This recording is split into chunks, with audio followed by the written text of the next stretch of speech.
સુરતમાં લૂંટની પ્લાનિંગ કરતા 4 ઇસમોને Surat crime branch પોલીસે ઘાતક હથિયારો સાથે ઝડપી પાડ્યા। સુરતના જહાંગીરપુરા વિસ્તારમાં ક્રાઇમ બ્રાન્ચે એક સફળ ઓપરેશન ચલાવીને લૂંટની યોજના બનાવતા 4 રીઢા ગુનેગારોને ઝડપી લીધા છે। આ આરોપીઓની પાસેથી દેશી બનાવટના પિસ્તલ, તમંચા અને 2 જીવતા કાર્ટિજ મળી આવ્યા છે। અત્યાર સુધી અનેક ગંભીર ગુનાઓમાં સંડોવાઈ ચૂકેલા આરોપીઓ સુરતમાં ફરી ગુનાઓના ઈરાદે ભેગા થયા હતા, પણ ક્રાઇમ બ્રાન્ચની કાર્યવાહીથી તેઓ કોઈ મોટો ગુનો કરે તે પહેલા જ પકડાઈ ગયા હતા। પોલીસ કમિશનર અનુપમસિંહ ગહેલોતે એક પત્રકાર પરિષદમાં જણાવ્યું હતું કે પકડાયેલા 4 આરોપીઓમાં જીતેન્દ્ર રાજબહાદુર યાદવ, ગુલશન ઉર્ફે ટિંકુ કુમાર, નિલેશ જીતેન્દ્ર દુબે અને રત્નેશ અનિલકુમાર સિંહનો સમાવેશ થાય છે। આ 4 આરોપીઓ અગાઉ વર્ષ 2022માં મુંબઈમાં હથિયારો સાથે ધાડ પાડવાની ઘટના તેમજ વલસાડ રેલવે આંગડિયા લૂંટના ગુનામાં સંડોવાયેલા હતા અને તે માટે જેલવાસ ભોગવી ચૂક્યા છે। પ્રાથમિક તપાસમાં એ પણ સામે આવ્યું છે કે આ ગુનેગારો ખૂનનો પ્રયાસ, લૂંટ,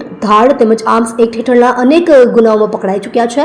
તેઓ સુરત ઉપરાંત વલસાડ, મહારાષ્ટ્ર, ઉત્તર પ્રદેશમાં ગુનાહિત પ્રવૃત્તિઓમાં સંડોવાયેલા હતા।